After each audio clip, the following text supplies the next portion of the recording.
मेरे प्यारे किसान भाइयों और बहनों, अब तक हमने ये जाना कि राजस्थान तारबंदी योजना क्या है, इसके क्या फायदे हैं और कौन कौन इसके लिए पात्र हैं। अब हम उस सबसे महत्वपूर्ण पड़ाव पर आते हैं, इस योजना के लिए आवेदन कैसे करें।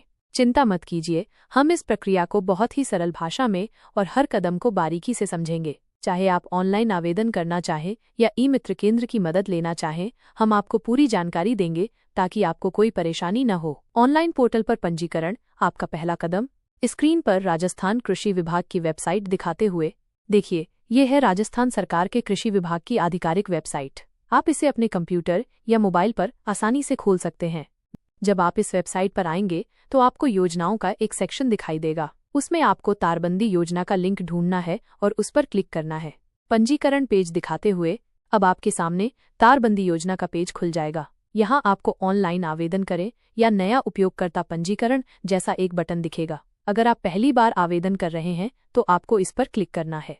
पंजीकरण फॉर्म के प्रत्येक फील्ड को बारी बारी से दिखाते हुए ये है पंजीकरण फॉर्म। इसमें आपको अपनी कुछ जरूरी जानकारी भरनी होगी, जैसे कि आपका नाम, आपके पिताजी का नाम, आपकी जन्मतिथि, आपका लिंग और इसी तरह की बुनियादी जानकारी। हर फील्ड को ध्यान से भरें ताकि कोई गलती न हो। आधार कार्ड और जन आधार कार्ड के फील्ड को हाईलाइट करते हुए यहाँ आपको अपना आधार कार्ड नंबर और जन आधार कार्ड नंबर बिल्कुल सही भरना है। याद रखिए, ये दोनों ही आपकी पहचान और पात्रता के लिए बहुत जरूरी हैं।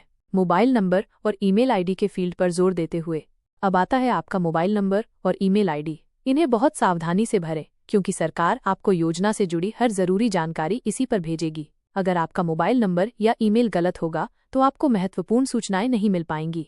जमीन की जानकारी के फील्ड को दिखाते हुए अगला है आपकी जमीन का विवरण। यहाँ आपको अपनी खसरा नंबर और जमाबंदी से जुड़ी जानकारी देनी होगी। अपनी जमीन के कागजात को ध्यान से देखकर ये जानकारी भरें। अगर आपको इसे भरने में कोई दिक्कत आ रही है तो आप अपने पटवारी या कृषि विभाग के अधिकारी से मदद ले सकते हैं।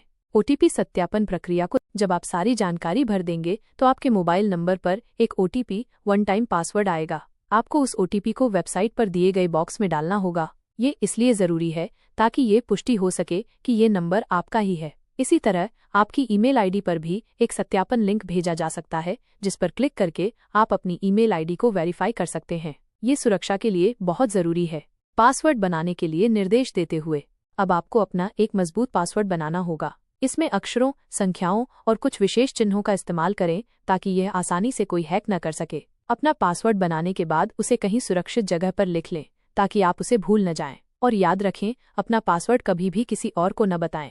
पंजीकरण की पुष्टि दिखाते हुए जब आप सारी प्रक्रिया पूरी कर लेंगे तो आपको पंजीकरण सफल होने का एक मैसेज दिखाई देगा और आपको एक पंजीकरण संख्या मिलेगी। इस संख्या को जरूर नोट कर लें क्योंकि भविष्य में आपको अपने आवेदन की स्थिति जानने के लिए इसकी जरूरत पड़ेगी। जरूरी दस्तावेज आपकी तैयारी सफलता की कुंजी।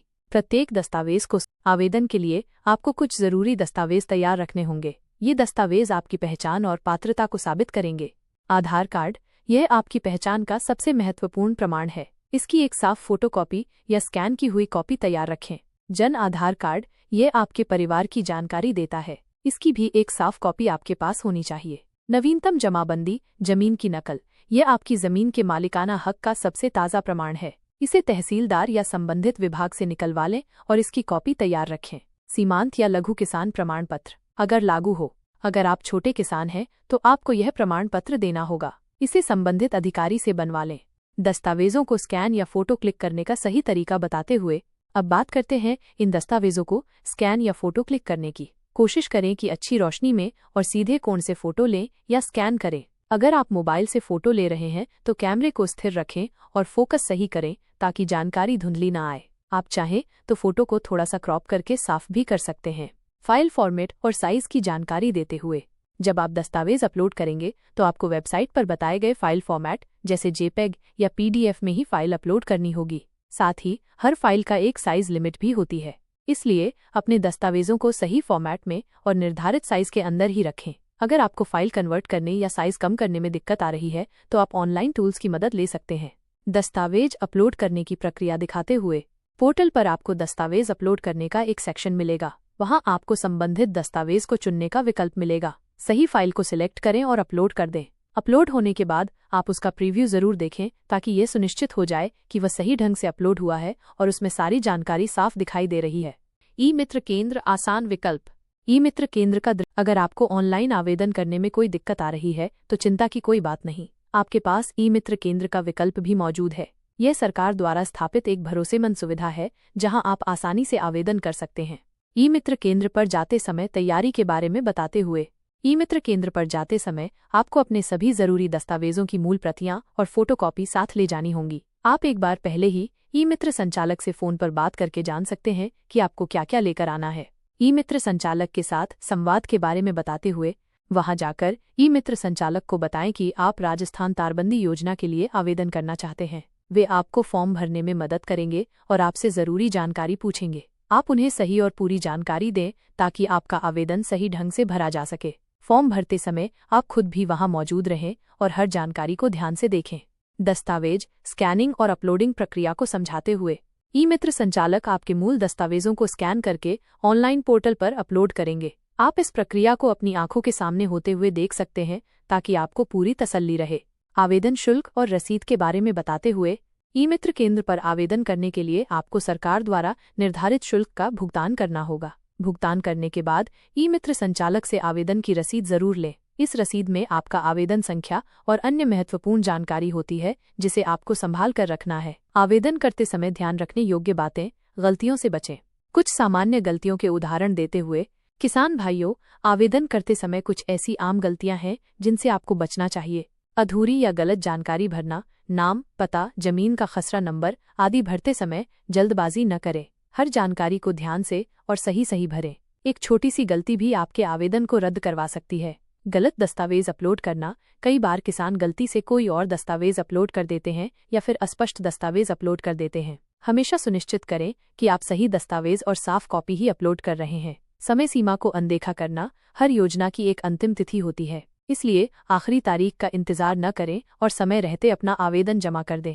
बैंक खाते की गलत जानकारी, अनुदान की राशि सीधे आपके बैंक खाते में आएगी, इसलिए अपना बैंक खाता नंबर, IFSC कोड और बैंक का नाम बिल्कुल सही भरें। आवेदन की स्थिति जानना, अपनी नज़र बनाए रखें। ऑनलाइन स्टेटस चेक करने की प्रक्रिया दिखाते हुए आवेदन जमा करने के बाद आप समय समय पर अपने आवेदन की स्थिति जान सकते हैं। अगर आपने ऑनलाइन आवेदन किया है तो आप कृषि विभाग की वेबसाइट पर आवेदन की स्थिति जांचें सेक्शन में जाकर अपनी पंजीकरण संख्या डालकर स्टेटस देख सकते हैं। वहां आपको पता चल जाएगा कि आपका आवेदन अभी कहां तक पहुंचा है, माइनस लंबित है, प्रक्रिया में है, स्वीकृत हो गया है या अस्वीकृत। ई मित्र केंद्र से अपडेट लेने के बारे में बताते हुए अगर आपने ई मित्र केंद्र से आवेदन किया है तो आप नियमित रूप से उनसे संपर्क करके अपने आवेदन की स्थिति के बारे में जानकारी ले सकते हैं। उन्हें अपनी आवेदन रसीद दिखाएं और अपडेट के बारे में पूछें। कृषि विभाग के अधिकारियों से संपर्क करने के बारे में बताते हुए अगर आपको ऑनलाइन या ई मित्र से सही जानकारी नहीं मिल पा रही है तो आप अपने क्षेत्र के सहायक कृषि अधिकारी या जिला कृषि विभाग कार्यालय में जाकर भी संपर्क कर सकते हैं। वे आपकी मदद जरूर करेंगे। आप उनसे फोन पर या मिलकर भी जानकारी ले सकते हैं। सफलता की कहानियां, प्रेरणादायक उदाहरण, कुछ किसानों की तस्वीरें या उनके खेतों। हमारे कई किसान भाइयों ने इस योजना का लाभ उठाया है और आज वे अपनी फसलों को आवारा जानवरों से सुरक्षित रख पा रहे हैं। एक किसान की कहानी बताते हुए, जैसे कि ये रामलाल जी हैं, इनकी कई बीघा फसल हर साल नीलगाय खा जाती थी। इन्होंने इस योजना के तहत तारबंदी करवाई और अब देखिए इनकी फसल कितनी सुरक्षित है। ये कहते हैं कि अब वे रात को चैन की नींद सोते हैं क्योंकि उन्हें अपनी मेहनत बर्बाद होने का डर नहीं है। एक और किसान की कहानी बताते हुए, इसी तरह श्रीमती कमला देवी ने समूह में आवेदन किया और उन्हें 70% तक अनुदान मिला। उन्होंने अपने आसपास के किसानों के साथ मिलकर अपनी पूरी जमीन पर तारबंदी करवाई। अब उनकी फसल भी सुरक्षित है और उनकी आय में भी बढ़ोतरी हुई है। ये तो बस कुछ उदाहरण हैं। राजस्थान में ऐसे हजारों किसान हैं जिन्होंने इस योजना का लाभ उठाया है और अपनी फसलों को सुरक्षित किया है। अक्सर पूछे जाने वाले प्रश्न, आपके सवालों के जवाब, कुछ सामान्य प्रश्न और उनके उत्तर। किसान भाइयों, आपके मन में इस योजना को लेकर कुछ सवाल हो सकते हैं। यहाँ कुछ ऐसे ही आम सवाल और उनके जवाब दिए गए हैं। सवाल, अनुदान की राशि कब तक मिलेगी? जवाब, आवेदन स्वीकृत होने और तारबंदी का निरीक्षण होने के बाद अनुदान की राशि सीधे आपके बैंक खाते में ट्रांसफर कर दी जाएगी। इसमें कुछ समय लग सकता है लेकिन आपको सूचित कर दिया जाएगा।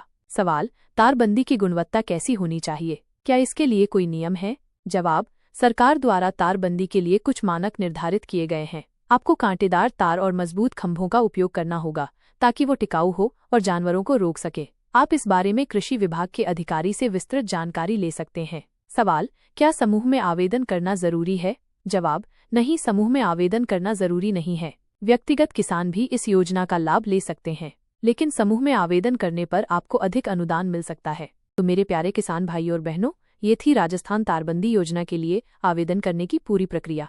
हमने हर कदम को बारीकी से समझने की कोशिश की है ताकि आपको कोई भी परेशानी न हो। याद रखिए, यह योजना आपकी मेहनत और आपकी फसल को बचाने के लिए है। अगर आप पात्र हैं तो आज ही आवेदन करें और इस सुनहरे अवसर का लाभ उठाएं।